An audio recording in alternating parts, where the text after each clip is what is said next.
Welcome back नाज़रीन। मुस्कुराती सुबह में एक बार फिर खुश आमदीद। नाज़रीन, ब्रेक पर जाने से पहले कहा था कि नए सेगमेंट का आगाज़ करूंगी और नया सेगमेंट जो मैं आप लोगों के लिए लेकर आई हूं वो बहुत ही अहम सेगमेंट है और इस सेगमेंट के अंदर हम बच्चों की नफ्सियात के हवाले से बात करेंगे। यानी बहुत सारे बच्चे माशाल्लाह हेल्दी होते हैं, दिमागी तौर पर भी हेल्दी होते हैं, लेकिन हमें पता नहीं चल पाता कि उनके साथ बेसिकली प्रॉब्लम्स हो क्या रही हैं। क्योंकि अगर हम स्कूल की बात करें तो स्कूल के अंदर वो बच्चे बैठते हैं और जब बोर्ड पर टीचर कुछ लिख रही होती है तो उन्हें वो चीज़ समझ नहीं आ रही होती, या फिर क्या प्रॉब्लम होती है, उनको पिक करने की प्रॉब्लम होती है, या वो चीज़ उसको सही से डिलीवर नहीं हो पा रही होती।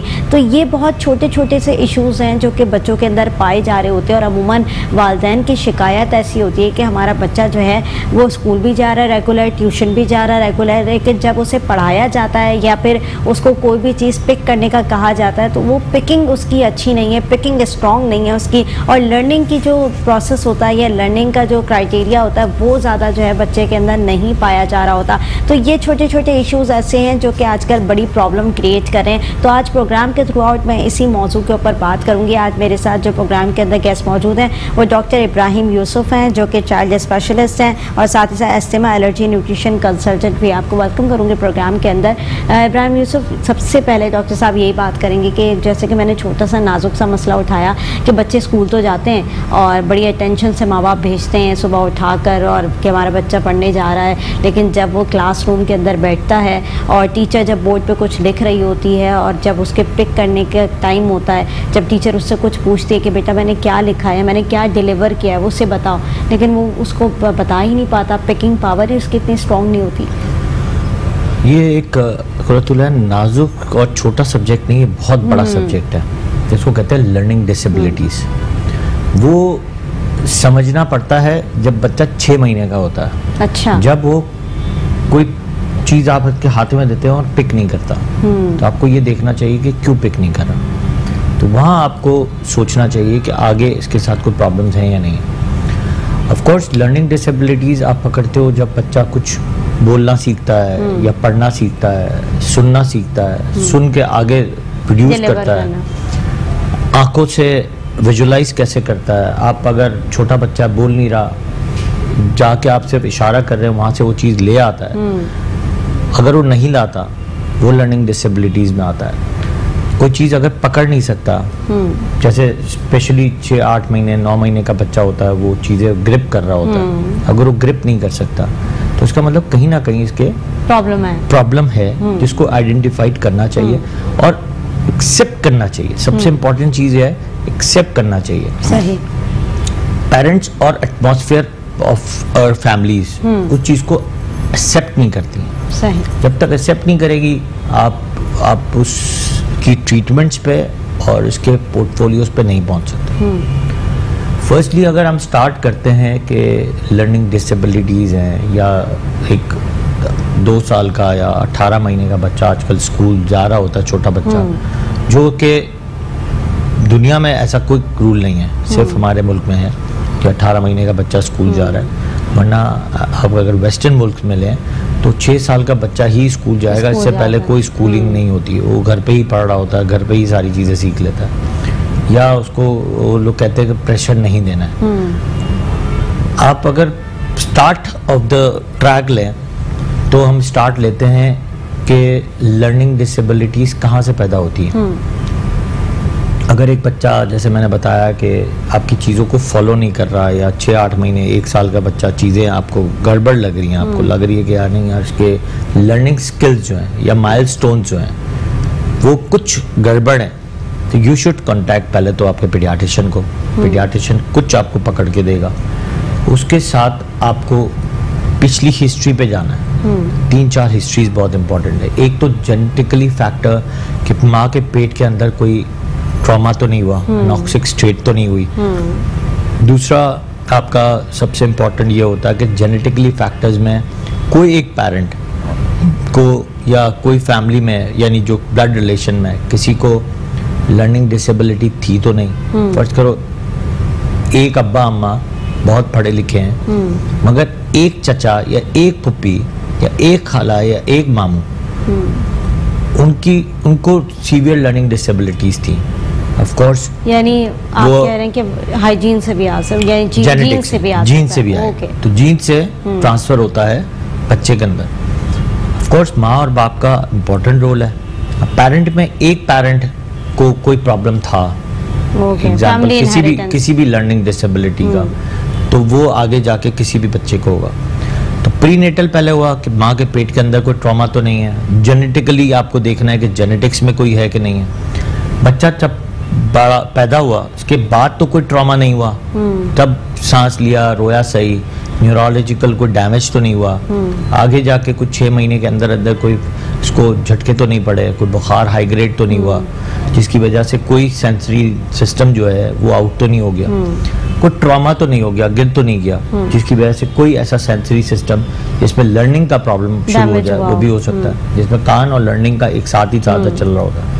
कान, मुंह बोलना और लर्निंग ये एक साथ चल रहे होते हैं, क्योंकि इसी से ही, जैसे मैं अगर बोल रहा हूँ तो मेरी उंगलियां भी काम कर रही होती हैं, मेरे कान काम कर रहे होते हैं, मेरी आंखें काम कर रही होती है, मेरा दिमाग काम कर रहा होता है, सब कुछ एक साथ काम कर रहा होता है। जो मैं सोच रहा हूँ वो बोल रहा हूँ, जो मैं सोच रहा हूँ जो बोल रहा हूँ वो मेरी उंगलियां से ट्रैवल कर रही हैं। तो ऑफ कोर्स पूरी एक लर्निंग डिसेबिलिटी का पार्ट है, आपकी बॉडी लैंग्वेज के साथ आपका ब्रेन है। फिर आ जाए कि लर्निंग डिसेबिलिटी अगर ये कोई फैक्टर नहीं था, जेनेटिक्स भी नहीं था, तो कुछ कुदरती तौर पे बच्चों को कुछ परसेंटेज आ जाती है। 5% क्लास में ऐसे बच्चे होते हैं जिनको लर्निंग का प्रॉब्लम ज़रूर होता है, जिसको टीचर्स पिक नहीं कर सकती। फर्ज करो एक क्लास में 35-40 बच्चे हैं, उसमें से 4-5 ऐसे 10 ऐसे होंगे जो बहुत मार पिटाई के साथ पढ़ते होंगे, 5 ऐसे होंगे जो मार पिटाई बेइज्जती के बावजूद भी वो नहीं पढ़ सकते हैं। जिद्दी बच्चे, जिद्दी, इसको जिद्दी नहीं कहते हैं, बेसिकली जिद्दी बना दिए जाते हैं बेइज्जती कर करके। तो आपको पहले तो देखना ये जो 15% जो बच्चे हैं, देखिए मारने से कोई इलाज नहीं है कि मारने से ऑफ कोर्स ढीठ हो जाता है, स्टबन हो जाएगा। अब स्टबन की बात करते हैं, जैसे आपने कहा ना स्टबन अब होता है कि कब स्टबन 2 वजह से होता है, एक तो मार खा खा के बेइज्जती कर करके अब उसको फिक्र ही नहीं है, और एक स्टबन होता है लाड प्यार से, हर डिमांड पूरी की जा रही है, हर चीज में इसको सॉरी बोला जा रहा है, पूरी फैमिली इसके ऊपर बच्चे पर लगी हुई है, कुछ निकल रहा है, हाथ तो वो एक स्टबन जो लाडले बच्चे होते हैं, एक स्टबन वो है, और एक स्टबन जो है मारपीट के बाद बिल्कुल ढीठ हो गए हैं, वो भी स्टबन होता है, जो किसी की सुनता ही नहीं है। या कोई ट्रॉमा हो गया है, पेरेंटिंग में ट्रॉमाज हैं, माँ बाप में लड़ाइयाँ हैं, तो भी लर्निंग स्किल्स बहुत वीक कर जाती हैं क्योंकि वो समझ नहीं रहे होते हैं। कुछ तो ऐसे लर्निंग डिसेबिलिटीज़ हैं। अब कुछ लर्निंग डिसेबिलिटी में जो 5% जो मैंने बताया, एक तो 10% है, उस पर चले मेहनत करेंगे तो हो सकता है वो बेहतर भी हो जाए और आगे निकल जाए, उनको कोई लर्निंग के इश्यूज नहीं होंगे। आगे जाकर मैं बताऊंगा कि क्या क्या प्रॉब्लम्स हैं।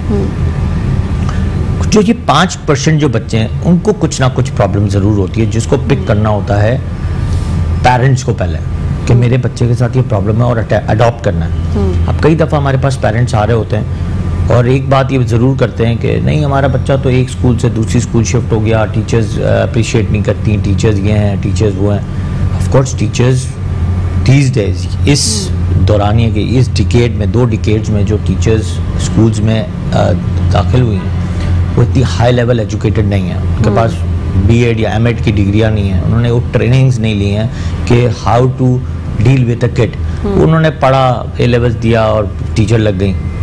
ज़्यादा से ज़्यादा ए लेवल्स पढ़ती हैं, उसके बाद टीचर लग जाती हैं, उनका प्रोफेशन होता है यार ठीक है यार थोड़े से पैसे मिल जाएंगे और 9 से लेके 1 बजे की जॉब करेंगे, 9 से 5 नहीं 9 से 2 बजे की जॉब करेंगे और घर आ जाएंगे, एक अच्छे सुइटेबल टाइम में घर आ जाना। तो ये प्रोफेशन नहीं रहा, ये एक एंटरटेनमेंट है। मैं कहता हूँ ये टीचर्स की एक एंटरटेनमेंट है, टीचर्स नहीं है।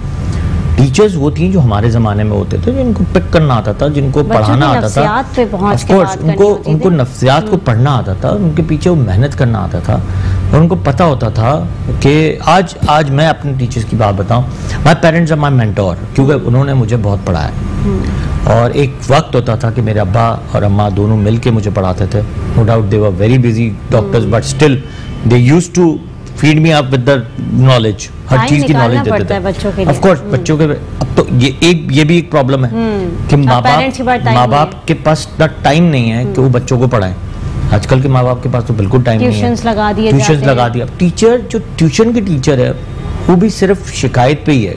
उसकी भी एजुकेशन अगर लेवल देखें तो उसकी भी एजुकेशन लेवल कोई ज़्यादा नहीं होती, वो भी मैट्रिक पास होती है। बच्चे की बात करूं मैं, अगर कोई बच्चा घर में ट्यूशन पढ़ने जा रहा है किसी और के, तो वहाँ तो टीचर का कंसंट्रेशन ही नहीं ना, वो खड़ी होकर अपने घर के काम भी देख रही है, वहाँ दीगर बच्चों को भी और उसमें भी 10-15 बच्चे उसने बुला लिए, तो किस किस पे कंसंट्रेशन जाएगा। और उसका भी मैटर ऑफ सोच जो है ना यही होती है कि बस वो आधा काम जो है बस हो जाए, बस बैठा है बच्चा। बेसिकली ट्यूशन का आपको मकसद बताऊं, वो ये है कि सिर्फ और सिर्फ बच्चे को एक जगह पे एंगेज करना है बस, और कोई मकसद नहीं है। Tuition teacher I don't think so के बहुत ज़्यादा एफर्ट करती होंगी, क्योंकि उनकी भी देखिए एजुकेशन लेवल नहीं हो, पकड़ तो सकती नहीं। अच्छा, वो जो 5% बच्चों की जो हम बात कर रहे हैं, आज जो टॉपिक है ना 5% बच्चों का, तो हम उन्हीं बच्चों की बात कर रहे हैं जो 5% है। अब जो 5% है उसको आपको कैसे पकड़ना है? अब उसको पकड़ने के लिए पहले तो आपको एजुकेशन लेवल किसका अच्छा होना चाहिए? पेरेंट्स का, कि पेरेंट्स पकड़ सकें, पेरेंट्स इसको अडॉप्ट कर सकेंगे, यार ये है मेरे बच्चे के साथ प्रॉब्लम, उसको मुझे ट्रीट करवाना है। कई दफ़ा हमारे पास अगर आते हैं और हम अगर किसी टीचर्स के पास भेजते हैं तो उनको बहुत बुरा लग जाता है कि यार डॉक्टर तो पता नहीं क्या हमें समझा रहा है, हमारे बच्चे के साथ क्या नफ्सियाती मसला हो गया है। ऑफ कोर्स, तो हम उनको ये बार बार बोलते हैं कि ये नफ्सियाती प्रॉब्लम नहीं है, दिस इज एन प्रॉब्लम है। यानी फर्ज करो कि एक माइलस्टोन्स का प्रॉब्लम है, माइलस्टोन इसने ग्रो नहीं किया लर्निंग का, कोई भी किस्म का माइलस्टोन। जैसे फर्ज करो कि एक माइलस्टोन है, बच्चा खड़ा होता है, कुछ बच्चे क्रॉल नहीं करते हैं लेकिन फकीरों की तरह घसीटते हैं अपने आप को, जिसको कहते हैं बॉटम शफलर। अब माँ बाप हमारे पास आ जाते हैं कि यार इसने तो बच्चे ने तो क्रॉल ही नहीं किया। मैंने कहा खड़ा हो जाता, कह रहा हूँ भाई बैठ जाता, क्रॉल नहीं करता। मैंने कहा क्रॉल नहीं करता तो क्या करता? नहीं ऐसे ऐसे चल रहा होता बैठ के। तो मैंने कहा ये तो फकीरों की तरह बैठ के घसीटने वाली चाल है, जिसको हम कहते हैं इंग्लिश में बॉटम शफलर। तो बॉटम शफलर जो है वो एक कॉमन वजह है, इसमें एक माइलस्टोन्स ग्रो नहीं किया। तो माइलस्टोन्स को ग्रो करने के लिए इसको आपको ट्रेन करना है, या तो आप क्रॉल के लिए ट्रेन कर लें या भूल जाएं। अब कई बच्चे इसी तरह जब मेंटली इसमें डेवलपमेंट में लर्निंग में आते हैं, अब उसमें आपको सीखना है कि 5% में आपको पकड़ना क्या है। अब कुछ बच्चे आप जिसको डिस्क्राइब करते हैं है क्या, लर्निंग डिसेबिलिटी क्या है। लर्निंग डिसेबिलिटी में पहला वर्ड आता है डिसलेक्सिया का। चलिए, तमाम चीज़ें तो मैं आपसे ज़रूर पूछूंगी, क्योंकि बड़ी ब्रीफ इसके ऊपर हम आज बात करेंगे। बहुत सारे पेरेंट्स जो है वो इस कश्मकश का शिकार होते हैं कि बच्चों के साथ आखिर प्रॉब्लम क्या है, और उसको कहते हैं ना कि उस प्रॉब्लम को पकड़ नहीं पा रहे होते हैं। तो वो प्रॉब्लम्स क्या हैं, आज हम प्रोग्राम में यही सब कुछ डिस्कस करें। छोटी सी ब्रेक की तरफ जाऊँगी, ब्रेक से वापस आऊँगी। देखते रहिए मुस्कुराते सुबह। वेलकम बैक नाज़रीन, मुस्कुराती सुबह में एक बार फिर खुशामदीद। नाज़रीन, ब्रेक पर जाने से पहले जो सूरत हाल के ऊपर हम बात कर रहे थे कि बहुत सारे बच्चे ऐसे होते हैं जिनकी पिकिंग स्ट्रॉन्ग नहीं होती और हमें पता ही नहीं चल पा रहा होता कि उनके साथ एग्जैक्टली प्रॉब्लम क्या है, और पेरेंट्स भी इसी प्रॉब्लम का शिकार होते हैं कि बच्चे के साथ ऐसी क्या प्रॉब्लम्स हो गई हैं कि उसकी लर्निंग पावर इतनी स्ट्रॉन्ग नहीं है या पिकिंग पावर इतनी स्ट्रॉन्ग नहीं है। और जिस तरीके से डॉक्टर इब्राहिम यूसुफ मुझे बता रहे थे कि इसकी बड़ी कैटेगरीज होती हैं, बड़ी स्टेजेस होती हैं, जो कि प्रोग्राम के अंदर अभी हम डिस्कस करेंगे। आप मुझे लर्निंग के क्राइटेरियाज बता रहे थे कि किस तरीके से पता चलता है कि बच्चा कब पिक कर रहा है और कब जो है वो अपनी पिकिंग को लूज कर रहा है। अच्छा, पहले हम स्टार्ट कर रहे थे कि फर्स्ट इसको क्या प्रॉब्लम क्या थी। फर्स्ट प्रॉब्लम आई कि 18 महीने का एक बच्चा है, इसको आपने पहले आप स्टार्ट करते हैं या टॉयज से खेलना सिखाते हैं। तो पहले तो हम राइटिंग पे देखते हैं कि राइटिंग में अगर आपने अ सिखाया या ब सिखाया, तो ब जो है इसने ऐसे लिखने की जगह इसने ऐसे लिख दिया। सी ऐसे लिखने की जगह ऐसे लिख दिया। बोर्ड पे अगर लिखा रहे हैं या हाथ से लिखा रहे हैं या बुक में पढ़ रहा है तो he can not pick it up कि ये सी ऐसे लिख रहा है। ये सी पिक तो करेगा बट लिखेगा ऐसे, मतलब इसके साथ जो प्रॉब्लम है शेप समझ नहीं आ रही होती। दूसरा, अगर मैं कहूँगा कि ये लो और इसको ऐसे ही एक और चीज उठाओ, तो ये चीज ये नहीं उठाएगा, ट्रायंगल उठा लेगा।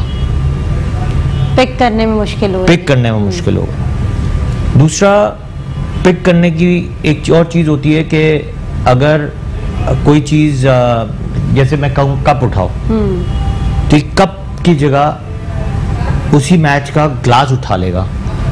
शेपिंग में प्रॉब्लम आ रही है, अंडरस्टैंडिंग में प्रॉब्लम आ रही है कि कौन सी चीज कहाँ पे है। शेपिंग में, यानी पहले हम बात करें सिर्फ शेपिंग में और वर्ड्स में। ठीक है, कि वर्ड्स समझ नहीं रहा, कलर्स को फाइंड कर रहा है, बट रेड कलर का कप है, रेड कलर का या व्हाइट कलर का कप है, मैं कहा ये कप, दूसरा कप उठाओ, तो व्हाइट कलर का ग्लास उठा लेगा, कप नहीं उठाएगा। अच्छा, तो आपको पहले तो वही डायग्नोसिस बनानी कि यार कहीं ना कहीं कोई इसमें लर्निंग स्किल का प्रॉब्लम है कि ये क्यों इस तरह कर रहा है। तो आपको उसको पहले जजमेंट करनी है, उसको सिखाना है और बताना है। अब ये बताएगा कौन, इसको इस पे डांटना नहीं है, डपटना नहीं है, उसमें आपको पहले तो फैक्टर समझना है कि यार इसको ये प्रॉब्लम है। अगर आप किसी पीडियाट्रिशियन के पास जा रहे हैं, ये चीज़ डिस्कस करेंगे, तो भी वो आगे डायग्नोस करके बताएगा। ये स्कूल की फाइंडिंग का काम नहीं है, स्कूल फाइंड नहीं कर सकती पहले तो, ये आपको कोई अच्छा पीडियाट्रिशियन फाइंड आउट करेगा कि इसके साथ प्रॉब्लम क्या है, फिर वो आगे रेफर कर सकता है कि आपको जाना कहाँ है। तो ये जो प्रॉब्लम्स है इसको कहते हैं डिसलेक्सिया। तो डिसलेक्सिया का जो प्रॉब्लम होता है वो ये है कि आपके वर्ड जो हैं उसको समझ नहीं आता, कलर्स पहचान रहा है बट शेप्स नहीं पहचान रहा। ग्लास की जगह कप उठा लेगा, मैंने कहा ये रेक्टेंगल चीज है तो ट्रायंगल उठा लेगा, राउंड चीज है तो रोम्बस उठा लेगा। तो ऐसी यही चीजें होती हैं जिससे आप ये पकड़ सकते हो कि यार ये प्रॉब्लम है इसके साथ। अब ये स्कूल से पहले ही आप पिक कर सकते हो, स्कूल्स में एडमिशन कराने से पहले। इसके साथ ही एक बच्चे का प्रॉब्लम होता है, जो बच्चा हाइपर एक्टिव होता है, बिल्कुल कि उसको लिखना तो आ रहा होता है लेकिन लिखता नहीं, तो उसको भी जज करना है कि यार अटेंशन डेफिसिट और हाइपर एक्टिव तो नहीं है, मतलब अटेंशन दे नहीं रहा और हाइपर एक्टिव भी है, मतलब बहुत शोर शराबा, जैसे लाडले जो बच्चे होते हैं। एक कॉलर हमारे साथ मौजूद है जी, कौन और कहाँ से बात करें?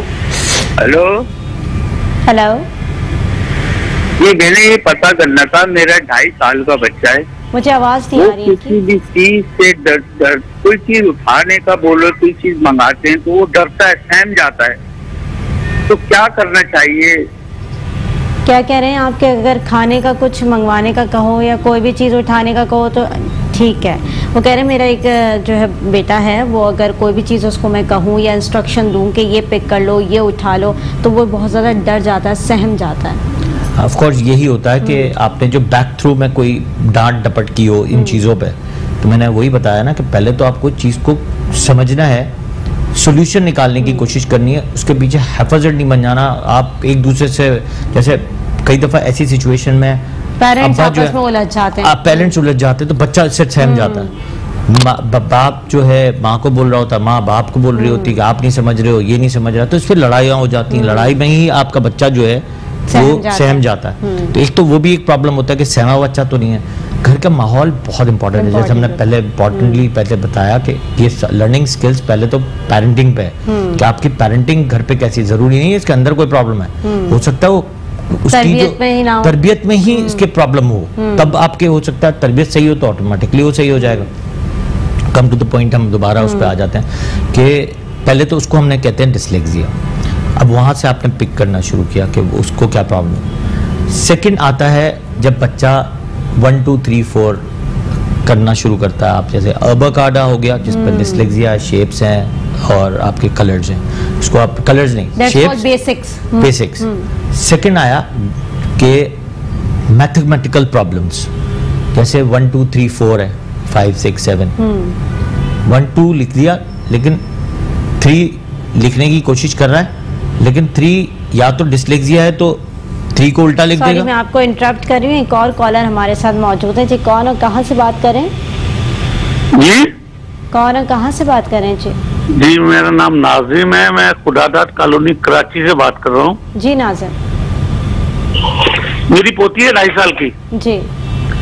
ये घर पे कोई भी नया बंदे नए आ जाए, कोई मेहमान आ जाए, कोई काम करने वाला आ जाए तो ये छुप जाएगी, डर जाती है बहुत। इसको कहते हैं बैठो आके, लेकिन नहीं बैठी। तो ये क्या प्रॉब्लम है इसको? ठीक है, मैं पूछ लेती हूँ। वो कह रहे हैं मेरी एक 2.5 साल की पोती है और घर में अगर कोई भी मेहमान आ जाए या अननोन पर्सनालिटी आ जाए या काम करने वाले आ जाए, बट अगर कोई भी बाहर से अगर घर के अंदर आ रहा है तो वो डर जाती है, सहम जाती है, छुप जाती है। ये लड़कियों का एक बहुत बड़ा फैक्टर होता है, शाय होती हैं, प्लस साथ में वो अनरिकग्नाइज बंदे से डर जाता है, ज़्यादा कॉन्फिडेंट नहीं होती, ज़्यादा कॉन्फिडेंट नहीं होता है। दूसरा एक होता है ना कि बच्चे की एक नेचर होती है, किसी किसी बच्चे की होती है, वो डर जाते हैं, सहम जाते हैं, बहुत सारे लोगों से मिल नहीं सकते हैं, वो भी एक आगे जाके एक प्रॉब्लम का शिकार रहते हैं। आपको बच्चों को बिल्कुल आपको बच्चों को बहुत इनिशिएट करना चाहिए कि आप लोगों से मिलें, बात करें, खड़े रहें, बैठें, उधर सबसे इंटरेक्ट करें। तो ये इंटरेक्शन भी बहुत इंपॉर्टेंट होता है। लेकिन कई दफ़ा यही वाले बच्चे जो हैं ये माँ बाप, वही आपको मैंने बताया कि प्रॉब्लम इज बिहाइंड द, यानी बचपन से छोटे होते ही उसको ऐसी ट्रेनिंग देनी चाहिए कि किसी से मिलवाना। ट्रेनिंग तो आपकी 6 महीने से स्टार्ट हो जाती है। जहाँ 6 महीने का बच्चा होता है वहां से ट्रेनिंग करना शुरू कर देता है। अब 6 महीने के बच्चे से आप ट्रेनिंग स्टार्ट नहीं की तो आपकी चीजें आगे जाके जो है ना खराब होना शुरू होगी, क्योंकि 6 महीने से आपको पेरेंटिंग की चीजें होना जरूरी है, उसके साथ आपका अच्छा पीडियाट्रिशियन साथ में होना चाहिए, तो आपकी चीजें जो है ग्रो करती हैं अच्छी तरह, वो आपको बताता है। स्पेशली वो टाइम दे, स्पेशली आप क्लिनिक्स में जाते टाइम नहीं होता तो समझा नहीं सकते हैं। यही आपके प्रोग्राम्स हैं। मतलब एक अच्छी काउंसलिंग भी बड़ी इंपॉर्टेंट होती है, बहुत इंपॉर्टेंट होती है काउंसलिंग, यही इंपॉर्टेंट है। हम आपके साथ बैठे हैं, थैंक्स टू मेट्रो न्यूज़ इतना बड़ा टॉपिक जो है उठा के आपके सामने ले आए हैं और लोग सुन रहे हैं और सुने और उसको अमल भी करें। अब हम दोबारा उस पर आते हैं कि ये मैथमेटिकल जो प्रॉब्लम्स होते हैं जिसको कहते हैं डिस्कैल्कुलिया, कई दफ़ा किसी बच्चे को +2 + 2 4 बस यही वाली बात है, जहां हम टॉपिक पे आते हैं वहां एक कॉल आ जाती है। जी कौन है, कहाँ से बात करें? हेलो जी, कौन है, कहाँ से बात करें? मुझे इनकी आवाज नहीं आ रही है, आप मुझे पूछ के बता दें क्या प्रॉब्लम है। जी 2 + 2 4 2 2 4 2 2 4 लिखने में इसको प्रॉब्लम होगा, 2 2 4 नहीं लिखेगा, उसको कैलकुलेशन में प्रॉब्लम होगा। इसी तरह 2 + 2 4 नहीं कर सकेगा, 3 + 3 6 नहीं कर सकेगा, 3 2 3 9 नहीं बोलेगा। तो इसके लिए जो चीजें हैं उसको वहीं पकड़ना, यानी आ रहा होगा लेकिन लिख नहीं पा रहा होगा, या उसको समझ नहीं आएगा, कैलकुलेशन में प्रॉब्लम करेगा। ठीक। 4 - 1 3 नहीं लिखेगा, 4 अगर आप कहेंगे कि 4 - 1 लिख दो तो 1 - 4 लिख देगा, उल्टा लिख देगा। फिर -3 नहीं लिखेगा, 3 भी नहीं लिखेगा। तो इसको कहते हैं डिस्कैल्कुलिया, मतलब मैथमेटिकल प्रॉब्लम्स हैं। इसको सॉल्व करने के लिए भी हाई स्किल्ड टीचर्स होने चाहिए। सारी चीजें बात करूंगी। एक कॉलर हमारे साथ मौजूद है। जी कौन और कहाँ से बात करें? हेलो, अस्सलाम वालेकुम मैम। वालेकुम अस्सलाम। जी कौन और कहाँ से बात कर रही हैं? जी मैं मिसेस समीर बात कर रही हूँ कराची से। जी जी मैम, एक्चुअली मसला ये है कि मेरा बच्चा है तकरीबन 7 साल का ना, 7 साल। तो उसका ये मसला आ रहा है, तकरीबन 3 महीने से स्कूल जा रहे हैं वो, और वो बहुत रो रहे हैं। ठीक है मैं पूछ रही थी। वो बहुत ज्यादा रोते हैं और उनकी यानी गैदरिंग से भी थोड़ा घबराते हैं, जैसे आउटसाइड कहीं उसको लेके जाएं और कुछ देर के लिए पेरेंट्स उससे थोड़ा हट जाते हैं तो एकदम से वो रोना शुरू कर देते हैं। रोना शुरू जी। और स्कूल में बहुत ज्यादा जो है ना, इवन कोई प्रॉब्लम नहीं है, टीचर से बात हो गई है तो वो बहुत ज्यादा रो रहे हैं, कुछ समझ नहीं आ रहा है इस चीज पे। काइंडली हमें गाइड कर सकते हैं आपके? ठीक है, मैं पूछ लेती कि घर के दूसरों बहुत अच्छा एनवायरनमेंट मिल रहा है पेरेंट्स की तरफ से, मैं भी काउंसलिंग की जहाँ तक बात है तो पेरेंट्स काउंसलिंग। वो कह रही है मेरा 7 साल का बेटा है और वो जब स्कूल जाता है तो बहुत ज़्यादा रोता है, और वहाँ से टीचर्स की तरफ से कोई इशू नहीं है, पढ़ाई की तरफ से कोई इशू नहीं है, लेकिन इतना रोता है कि उन्हें समझ ही नहीं आ रहा कि वो रोता क्यों, और बार बार वहाँ से कॉल्स आ रही होती है कि आपका बेटा चुप ही नहीं हो रहा। और कह रही है अगर मैं किसी गैदरिंग में लेकर जाती हूँ उसे, या बाहर कभी हमने कोई फैमिली गैदरिंग में गए या इंटरेक्शन हुआ कहीं बर्थडे पार्टीज़ या किसी भी जगह पर, तो अगर कहीं पेरेंट्स इधर से उधर हो गए थोड़ी देर तक तो वो इतना रोने लगता है कि घबरा जाता है, एकदम से पता नहीं चलता। इसके लिए मैंने आपको कहा कि interaction of people is very important. आपको ये भी एक स्किल है कि आप लोगों से इंटरेक्शन कैसे कराते हैं। कह रहे हैं घर में किस तरीके से मैं इसकी थेरेपी कर सकूं। आपको बात बताऊं, कई दफ़ा सिर्फ माँ बाप होते हैं और सिर्फ एक बच्चा होता है तो कई दफ़ा वो लोनली फीलिंग की वजह से कई दफ़ा वो घर पे इसी तरह स्टक रहता है। और कई दफ़ा जब बच्चा जो होता है, ये भी एक जेनेटिकली प्रॉब्लम है, यानी माँ बाप में से ऐसा कोई बच्चा ऐसा था, जैसे स्लीपिंग डिसऑर्डर्स होते हैं, ऐसे ये इंटरेक्शन प्रॉब्लम्स होते हैं, ये माँ बाप की तरफ से भी आ रहे होते हैं जेनेटिकली। अच्छा। जेनेटिक्स में अगर कोई प्रॉब्लम था तो इस तरह होगा बच्चे के साथ कोई ना कोई, लेकिन वो भी एक ट्रेनिंग है, आप सही करते हो। आप जब स्कूल्स में ऐसा कोई प्रॉब्लम हो रहा होता है तो होता क्या है कि कुछ अरसे तक माँ जो है जाती है स्कूल जाती है, नो डाउट क्लास से बाहर बैठे या क्लास के अंदर बैठे कुछ अरसे तक, तो बच्चा जो है वो फिर आप उसी बच्चों के साथ आप रिलेशन बनाते हैं, जो बच्चे वहाँ पे पढ़ रहे हैं, फिर टीचर के साथ आप टीचर के साथ माँ खड़ी रहती है, फिर आप उसको इंटरेक्शन करवाते हैं, फिर जो बच्चे वहाँ पे बैठे होते हैं उनको आप गिफ्ट्स दें, गिफ्ट्स लें, शेयरिंग वाली कहानी करें, फिर उन्हीं बच्चों को फ्रेंड्स बनाएं, उनको घर बुलाएं, तो बच्चा जो है उसको अडॉप्ट करेगा और फिर वो इस एटमॉस्फेयर में आ जाएगा। बहुत सारी चीजें जो है ना स्टेबिलिटी की तरफ आ जाती हैं, और टीचर्स का बड़ा भी रोल होता है इसके अंदर, ये भी बहुत बड़ा एक वो है कि training of a child to go to the school, ये बहुत इंपॉर्टेंट है। तो ये इसमें माँ का रोल होता है, अब्बा का रोल होता है कि they have to go and sit for few hours वहाँ पे गुजारे, यानी वहाँ पर पेरेंट्स का उनको दोस्तियां देखिए, दोस्तियां करानी होता है। अब कई दफा क्या होता है, अब बच्चा ट्रेन कर सके वहाँ पर। अब जैसे तो बच्चों को दोस्ती नहीं कर सकता, कुछ बच्चे ऐसे होते हैं जो बहुत ही थोड़े से स्टबर्न होते हैं या दोस्ती नहीं कर सकते लोगों से, इंटरेक्ट नहीं हो पाते, बात नहीं कर सकते। ये भी कई दफा कुछ पिक करने वाली चीजें होती हैं कि यार हो सकता है इसके अंदर कोई ना कोई ऐसा प्रॉब्लम नहीं कह सकते, बेसिकली इस पे कोई मामूली सा एक कह सकते हैं कि कोई कंफ्यूजन है या कोई ऐसा मसला है, हम ठीक कर सकते हैं कि हम घर में बैठ के उसकी काउंसलिंग कर सकते हैं, या घर में बैठकर ही उसको ऐसा ट्रेन कर सकते हैं कि वो इजीली जो है वो ये तमाम चीज़ों को कैरी कर सके। और बहुत सारे बच्चे रोना शुरू कर देते हैं स्कूल जाते वक्त, तो पेरेंट्स जो है जिस तरीके से तरीक़ेकार बताया कि आप खुद जाएँ और ये तमाम प्रोसीजर को अपनाएं, इससे जो है बड़ा बच्चा जो है स्टेबल हो जाएगा, आहिस्ता आहिस्ता नॉर्मली हो जाएगा, और जैसे कि अभी स्कूल जाते हुए रोता है और आगे जाके वो नहीं रोएगा। एक छोटे से ब्रेक की तरफ जाऊँगी, ब्रेक से वापस आऊँगी, तमाम चीज़ों को ऐसे ही डिस्कस करते रहेंगे। देखते रहिए मुस्कुराती सुबह।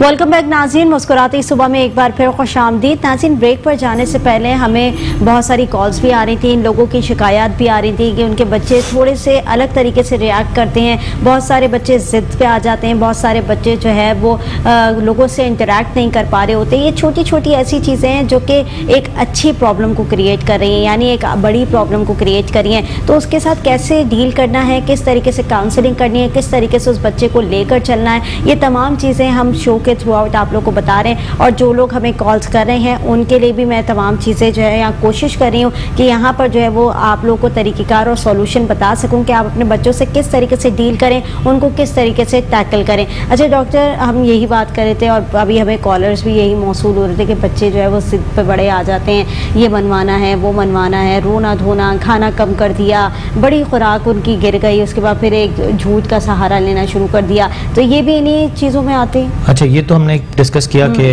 4-5 बच्चे हो गए हैं, बच्चा एक लाड प्यार से पल रहा है और सडनली 2 बच्चे पैदा हो गए, अटेंशन सीकर होता है, अटेंशन सीकर होते हैं, वो बच्चे झूठ भी बोलना सीख जाते हैं, प्लस साथ में एक बच्चा निगलेक्ट हो रहा है, एक बच्चा फर्स्ट करो पहला वाला बच्चा पैम्पर हो रहा है, 2 बच्चे पैम्पर नहीं हो रहे हैं, एक बेटी पैदा हो गई, कई दफा बाप ने बेटी को अडॉप्ट कर लिया कि यार बस वही है मेरी जिंदगी में, माँ ने बेटे को कर लिया। तो ऑफ कोर्स लेकिन parenting is with both parents. कई दफ़ा मैंने वालिदैन में से सबसे जो चीज़ देखी होती है इसमें फादर का बहुत बड़ा रोल होता है। फादर का एटीट्यूड केयरलेस हो या बहुत ज़्यादा घर में आके हाइपर एक्टिव हो जाता चिड़चिड़ापन ना दिखाए। अच्छा, उसकी नेचर भी डिपेंड करती है, वो सहम जाए बच्चे, तब भी वो बच्चे बहुत सहम रहे होते हैं, बच्चा डांट पे पड़ रहा हो। जो लड़के होते हैं वो वालिदैन, ऑफ कोर्स सेकंडली कई दफ़ा क्या होता है, ऑफ कोर्स कई दफ़ा क्या होता है कि बाप आया, अब्बा आए और चीखना चिल्लाना शुरू कर दिया, खाने की टेबल पे भी शोर शराबा चल रहा है, घर का एटमॉस्फेयर इज टू पैनिक,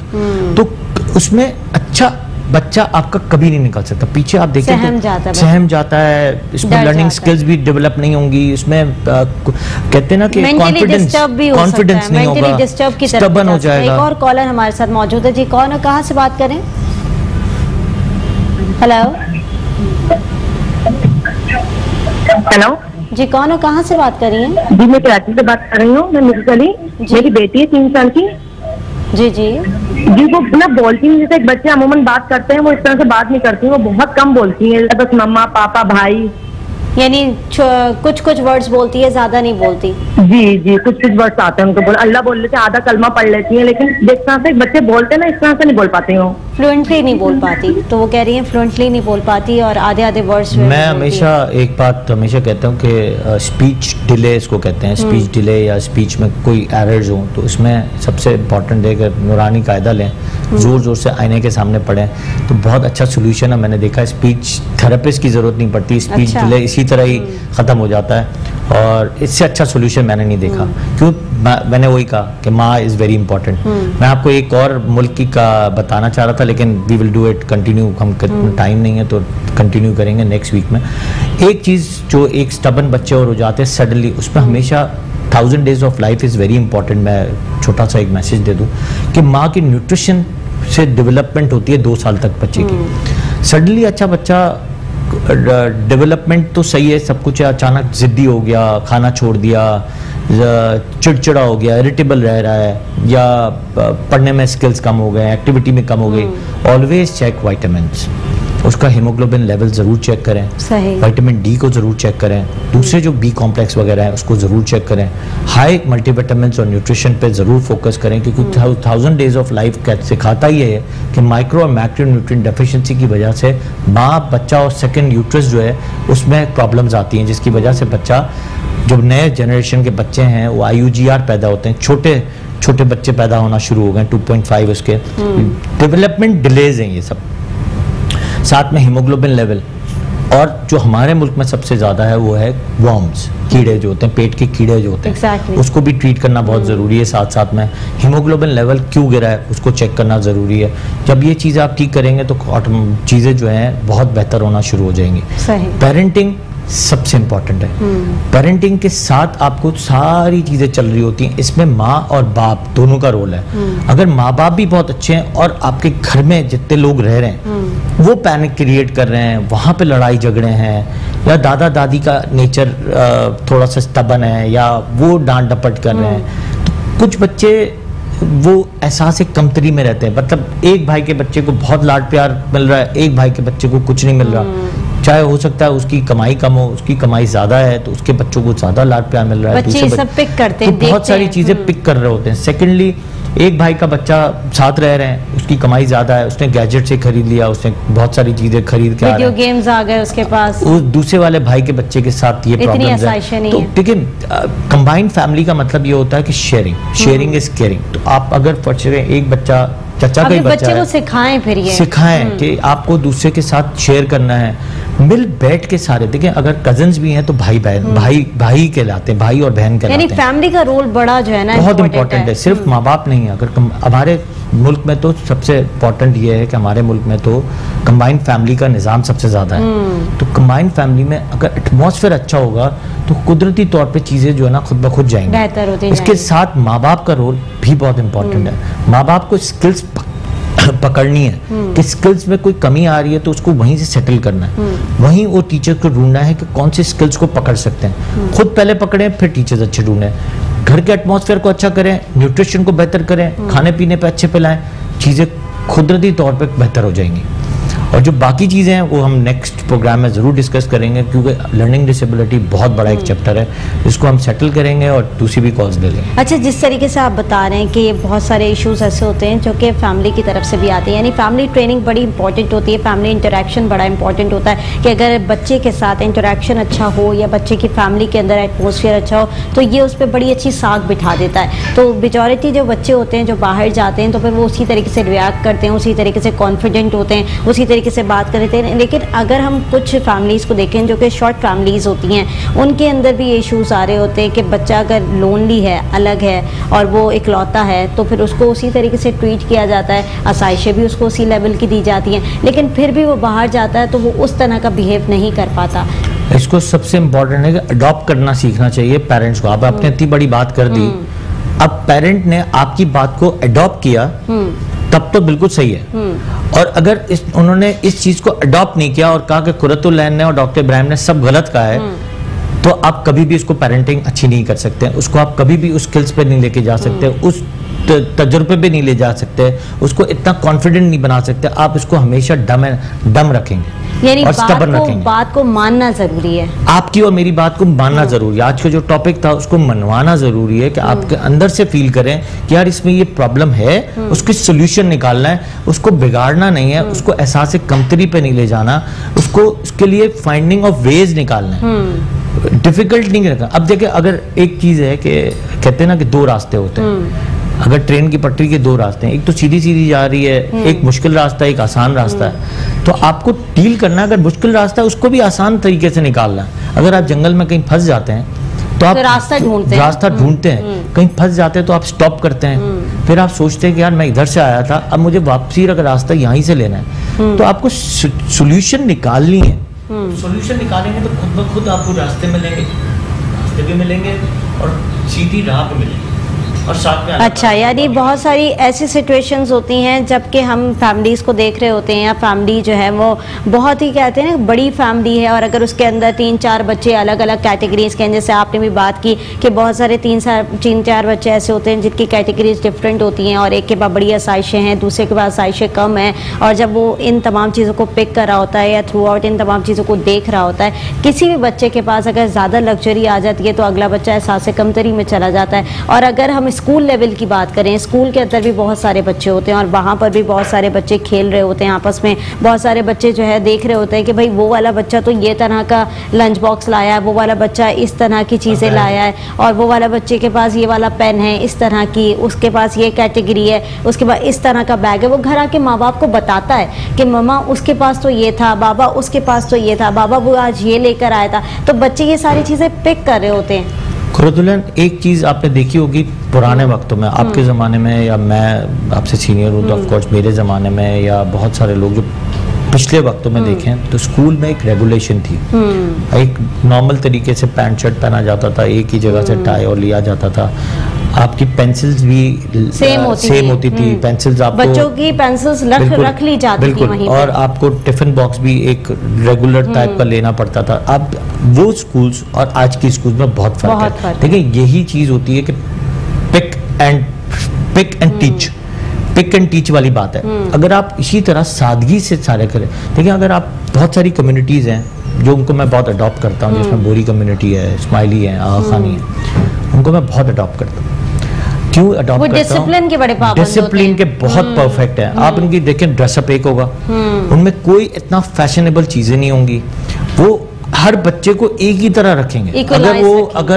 अगर वो अमीर भी हैं या गरीब भी है, उनके एक खाने का स्टाइल भी होगा कि खाना मस्जिद से ही आएगा। तो ऐसी बहुत सारी चीजें। अच्छा, मैंने देखा उनकी कम्युनिटी के अंदर भी बड़ा जो है ना, वो कहते हैं इंटरैक्शन होता है। स्कूल बाहर नहीं पढ़ेंगे, स्कूल वहीं पढ़ेंगे, वही कम्युनिटी, उनकी मदरसा होगा, उन्हीं का कम्युनिटी होगी, उन्हीं की स्कूल होंगी, एक ही ड्रेस होगा। आप वो देखें, वही ड्रेस में जाएगा, ड्रेस चेंज नहीं है। मस्जिद में भी ड्रेस एक ही है, वही टोपी पहननी है, वही, यानी ताकि सारे बच्चे जिसका लेवल भी कम है, तो आप ये सोचें उनकी कम्युनिटी आप इस्माइली को देखें या दूसरे पारसी को देखें, उनकी कम्युनिटी क्यों इतनी हाई लेवल एजुकेशन पे जाती है? क्योंकि उनमें कुछ इस तरह की कंपैरिजन नहीं है, कंपटीशन भी नहीं है, कंपैरिजन भी नहीं है, तो एक ही तरह पल रहे होते हैं। उनको पता होता है कि यार मुझे तो यही चीज मिलनी है, पेंसिल भी मुझे स्कूल वाला ही देगा। अब यहाँ पे तो स्कूल सारे प्रोफेशनल लोग हैं, टीचर्स भी बहुत प्रोफेशनल हैं। टीचर्स को अपना वक्त गुजारना होता है 9 बजे से लेके 12 बजे तक, 2 बजे तक। माँ बाप भी स्टैंडर्ड से कम की बात ही नहीं करते। ऑफ कोर्स, तो उनको भी सारी चीजें होती हैं कि स्विमिंग हो, ये हो, पढ़ाई हो कि ना हो, या टीचर्स अच्छी हैं कि नहीं। अब कई दफा स्कूल्स में मैं तो हमेशा टीचर्स को भी प्लीज रिक्वेस्ट करता हूँ कि आप बच्चों को, वो टीचर्स ज्यादा मुझे अच्छी लगती हैं जो इन चीजों को पकड़ के कहती हैं कि यार ये बच्चा, उसको मुझे ट्रेन करना है, ये मेरा टारगेट है। बिल्कुल, तब आपका उसको टीचर का अल्फाज कहा जाता। हमारे टीचर तो हमारे वक्त में हम पे मेहनत करते थे। आज के टीचर्स कभी मेहनत नहीं करते हैं, वो आपके माँ बाप को ही टाइम को पास कर रहे होते हैं, टाइम पास कर रहे। मैंने आपको बताया एजुकेशन लेवल नहीं है। एक तो जब एजुकेशन लेवल नहीं होती तो आप कभी भी टीचर्स को, कभी भी आप इसको जिम्मेदार नहीं ठहरा सकते, क्योंकि उसका लेवल ही नहीं है पकड़ने का।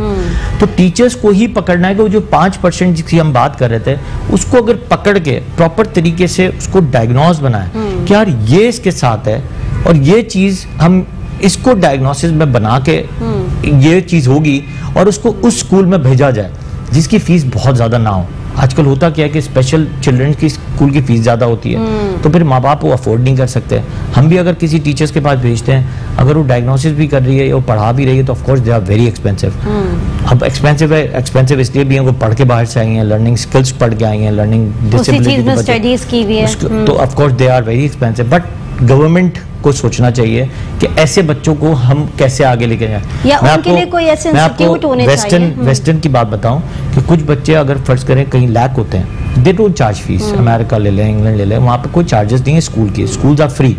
अब वहाँ पे क्या होता है, वहाँ पे एक टीचर डिजिग्नेट कर दिया जाता है कि अगर इसको मैथ्स का प्रॉब्लम है या इसको डिस्लेक्सिया का प्रॉब्लम है, तो एक उसी तरह का स्टाइल का टीचर को डिजिग्नेट किया जाता है, उसको सिखाएगा और उसको उस तरह लेके चलेगा। वहाँ पे लर्निंग डिसेबिलिटीज है, डाउन सिंड्रोम है, इतनी आती भी नहीं है। और यहाँ पर ये है कि थोड़ी सी चीजों को बेहतर करने की जरूरत है। और अगर टीचर वहाँ पे टीचर्स क्यों नहीं आती हैं? क्योंकि वहाँ पे पिक ही बहुत जल्दी कर लेते हैं। वहाँ पे एक जो टीचर की क्वालिफिकेशन है वो मास्टर्स है, यहाँ की क्वालिफिकेशन ऑफ टीचर सिर्फ ए लेवल या ओ लेवल्स है।